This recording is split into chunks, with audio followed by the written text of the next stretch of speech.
Mahakama ya Hakimu Mkazi Mkoa wa Mwanza imemwachia huru mkurugenzi mtendaji wa taasisi ya Salamani Health Service na wenzake kwa masharti ya kutofanya kosa la jinai ndani ya kipindi cha miezi 12. Hukumu hii imetolewa kwa njia ya mtandao na hakimu mfawidhi wa mahakama hiyo Eric Male leo Machi 13, 2026, ambapo washtakiwa wote walikuwepo mahakamani pamoja na mawakili wao na wale wa serikali. Jamhuri imewakilishwa na mawakili Jainesi Kiwelo na Helena Mabula, huku washtakiwa wakiwakilishwa na Sijaona Levocatus na Alani Robi. Uamuzi wa mahakama hiyo umetolewa baada ya washtakiwa kukiri kosa na kufanya makubaliano na ofisi ya mkurugenzi wa mashtaka nchini, ambapo wamekubali kulipa fidia. Akitoa hukumu katika kesi hiyo namba 2330 ya mwaka 2026, Malei amesema mahakama imepokea maombi ya Jamhuri kama walivyokubaliana kwenye plea bargain, na washtakiwa wote watatu hawatakiwi kufanya kosa lolote katika kipindi cha miezi 12 baada ya hukumu hiyo, ambapo washtakiwa hao wametakiwa kulipa shilingi milioni 700 kama fidia kwa mfuko wa hifadhi wa jamii NSSF kama fidia kutokana na hasara ya bilioni 1.1 waliosababishia kati ya mwaka 2021 na 2023. Katika fedha hizo washtakiwa wamelipa shilingi milioni 350 na nyingine milioni 350 watalipa kwa awamu 4 ndani ya kipindi cha miezi 12. Vilevile mahakama hiyo imemhukumu mshtakiwa wa kwanza Abdu Hels ambaye ni mkurugenzi wa taasisi hiyo na Elia Adam Makongo kulipa faini ya shilingi milioni 10 ambayo amelipa na kuachiwa huru. Awali akiwasilisha hoja za upande wa mashtaka, wakili wa serikali Jainesi Kiwelo amesema washtakiwa wote wanakabiliwa na makosa manne ya kughushi nyaraka, kuwasilisha nyaraka iliyoghushiwa, kuisababishia mamlaka hasara na utakatishaji fedha. Ameomba washtakiwa wote katika kosa la kwanza hadi la 3 mahakama kuwaachia kwa sharti ya miezi 12, huku katika kosa la 4 la utakatishaji fedha linalomkabili mshtakiwa wa kwanza na wa 3 akiomba walipe faini ya shilingi milioni 10 kwa pamoja. Akiwasilisha hoja za utetezi kwa mshtakiwa wa kwanza, wakili Sijaona Levocatus ameomba mahakama kumpa nafuu mteja wake kwani amekiri kosa na kukubali kufanya plea bargaining, hivyo kuiondolea mahakama na serikali usumbufu wa muda ambao umeutumia. Amesema mshtakiwa ni mtu mzima, miaka takribani 77, ana ugonjwa unaomlazimu kusafiri mara kwa mara nje ya nchi kwenye kliniki ya matibabu na anajutia kilichofanyika, ndio maana amekiri kosa. Ndugu waandishi wa habari, asanteni sana. Kwa majina naitwa Sijaona Levocatus, ni wakili wa Mahakama Kuu na mahakama za chini yake. Siku ya leo tulikuwa tumekuja kwa ajili ya makubaliano kufinalize, yani kuyasajili mahakamani makubaliano kwenye kesi ya uhujumu uchumi ambayo ilikuwa ni kesi namba 2330 iliyokuwa na wakabili wateja wetu ambao walikuwa ni watatu: Abdu Wasame, Elia Adam Makongo na kampuni ya Salamani. Siku ya leo tumefikia hitimisho baada ya wateja wetu kuwa wamekubaliana na upande wa serikali kulipa kiasi cha fedha ambazo ni Tanzania shillings milioni 700.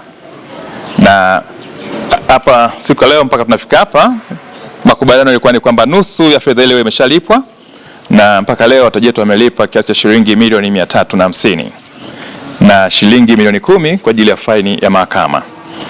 Makubaliano hayo tayari yamesajiliwa mahakamani na siku ya leo mahakama imeingiza hukumu, ambapo makubaliano hayo yanaonekana kama ni hukumu ya mahakama na wateja wetu wameweza kuwa huru baada ya kuwa wamelipa ile, na mahakama imetoa taratibu nyingine ambazo wanatakiwa wazitimizwe wakiwa huko nje. Pamoja na hiyo pia kulikuwa na faini ambayo imeenda kulipwa sasa hivi, na baada ya hapo watakuwa wakielekea kwenda nyumbani. Kwa hiyo kwa kifupi tu ni kwamba kesi hiyo iliyokuwa nayo leo imefikia hitimisho, na tulikuja tu kwa ajili ya hiyo kukamilisha taratibu za kimahakama. Kwa hiyo tunashukuru kwamba kesi iliyokuwa na wakabili mbele ya mahakama leo imefikia mwisho. Tunashukuru kwa mahakama kukubaliana na maombi yetu ambayo tulikuwa tumeshakubaliana na serikali, na tunapokea kwa moyo moja, na tuna furaha kwa sababu wamepata haki iliyowafanya sasa haki yao imewafanya wamerudi kuwa mtaani nyumbani na kufanya shughuli zao za kawaida. Kwa hiyo ni jambo jema, tunashukuru kwamba wateja wetu wamefanikiwa kumalizana na hilo tatizo au kesi waliokuwa nayo, na sasa watakuwa huru. Naye Alan Roby akitoa hoja za utetezi kwa mshtakiwa wa pili ameiomba mahakama impe nafuu kwa sababu amejutia na amekiri makosa, hana rekodi zozote za makosa huko nyuma na ni baba wa familia na ana wategemezi wengine, hivyo akaomba hukumu isiwe kubwa. Washtakiwa katika kesi hiyo walikuwa ni mkurugenzi mtendaji wa taasisi ya Salamani Health Service Limited inayomiliki hospitali mbalimbali mkoani Mwanza, Dar es Salaam, ambapo awali walishtakiwa kwa makosa 841 waliodaiwa kuyatenda kati ya mwaka 2021 na 2023, yakiwemo kuongoza genge la uhalifu, kugushi nyaraka, kujipatia nyaraka zilizogushiwa, kujipatia kipato ili hali wakifahamu kuwa ni makosa, kuisababishia serikali kupitia mfuko wa hifadhi ya jamii NSSF hasara ya zaidi ya bilioni 1.011 na utakatishaji fedha. Naitwa wakili Alan Roby, ni wakili wa mahakama kuu na mahakama zingine zote za huku chini. Kwa leo nina furaha na namshukuru Mungu sana kwa sababu kesi ambayo tulikuwa nayo tumefikia tamati leo. Tamati kivipi? Baada ya kufanya majadiliano na serikali, yani jamhuri, tumekubaliana kwamba wateja wetu watailipa serikali milioni 700 kama compensation, lakini pia kuna fine ambayo yani adabu ya shilingi milioni 10 ambayo baada ya kusaini makubaliano, kutia sahihi hayo makubaliano, ni kwamba nusu ya fedha ile ya compensation, yani milioni 700 inalipwa kwa awamu mbili. Yani awamu ya kwanza inalipwa nusu, kiasi kinachobaki kitalipwa kwa awamu 4 ndani ya miezi 12. Lakini pia ni jambo la kumshukuru Mungu kwa sababu haikuwa rahisi. Kesi hii tumesaidizana na wakili Nasoro Juma ambaye yupo Dar es Salaam, ni wakili senior sana. Tupo na wakili Revocatus sijaona, nipo mimi Alan Roby, na alikuwepo wakili Eric Korogo. Kwa leo Mheshimiwa Male ambaye ni hakimu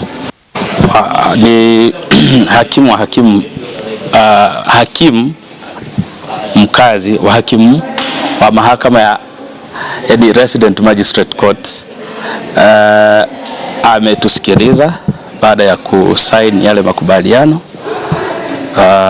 na kuna kati ya vitu tulivyokubaliana ni hivyo ambavyo vilikuwepo kwenye yale makubaliano, kwamba kulipwe milioni 700, nusu yake ilipwe leo ambayo imeshalipwa, faini ya shilingi milioni 10 ilipwe, lakini pia kiasi kilichobaki hicho kingine cha shilingi milioni 350 kuna dhamana ambayo tumeweka pale.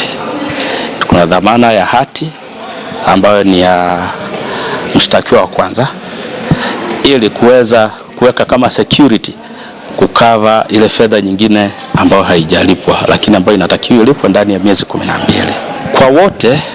Kwa wote sitomsemea kuhusu Elia tu, ni wasemee wote, ni kwamba wamepewa kitu kinaitwa conditional discharge, kwamba ndani ya miezi 12 kuanzia sasa hivi wasije wakatende makosa yoyote. Kwa hiyo ndio hiyo conditional discharge. Lakini kwa yule wa kwanza ambaye ni Abdi Wasame Hesi, yeye amelipa dani hiyo, pia hiyo milioni 10 ilikuwa inamhusu yeye. Kwa kweli ni maamuzi mazuri. Tunaishukuru mahakama, tunawashukuru wadau, tunawashukuru na waandishi wa habari, tunawashukuru sana kwa kazi mnayoifanya. Ni kazi nzuri, na kwa kweli ni kwamba kama kuna kesi za aina hiyo, kama mteja ana uwezo wa kufanya kitu kinaitwa plea bargaining, yani mnajadiliana na serikali, mnamalizana nao, mnalipana, ni jambo la msingi. Kwanza, kama ulivyouliza swali lako mwandishi, unaona haijachukua muda mrefu, lakini pia serikali haijatumia, yani jamhuri haijatumia nguvu nyingi kihivyo, lakini tumemaliza ndani ya muda mfupi na tumeelewana. Hii ni Tanzania Habari.